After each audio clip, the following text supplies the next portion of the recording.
അസ്സലാമു അലൈക്കും വറഹ്മത്തുള്ളാ.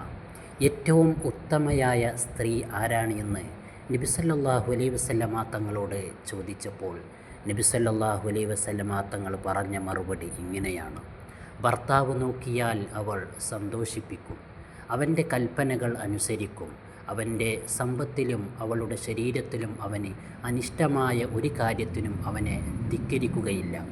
ഭർത്താവിനെ എപ്പോഴും സന്തോഷിപ്പിക്കുന്ന, ഭർത്താവ് കൽപ്പിച്ച കാര്യങ്ങൾ അനുസരിക്കുന്ന, അതുപോലെ തന്നെ സമ്പത്തിലും ശരീരത്തിലും ഭർത്താവിനെ ചതിക്കാത്ത, ഭർത്താവിനെ വഞ്ചിക്കാത്ത നല്ല സ്ത്രീയെക്കുറിച്ചാണ് നബി സല്ലല്ലാഹു അലൈഹി വസല്ലമ തങ്ങൾ ഇങ്ങനെ പറഞ്ഞിട്ടുള്ളത്. അങ്ങനെയുള്ള സ്ത്രീകൾക്ക് മാത്രമാണ് അള്ളാഹുവിൻ്റെയും റസൂലിൻ്റെയും തൃപ്തി ലഭിക്കുകയുള്ളൂ. അള്ളാഹുവിൻ്റെയും റസൂലിൻ്റെയും തൃപ്തി ലഭിച്ചാൽ മാത്രമാണ് സ്വർഗത്തിൽ കടക്കുകയുള്ളൂ.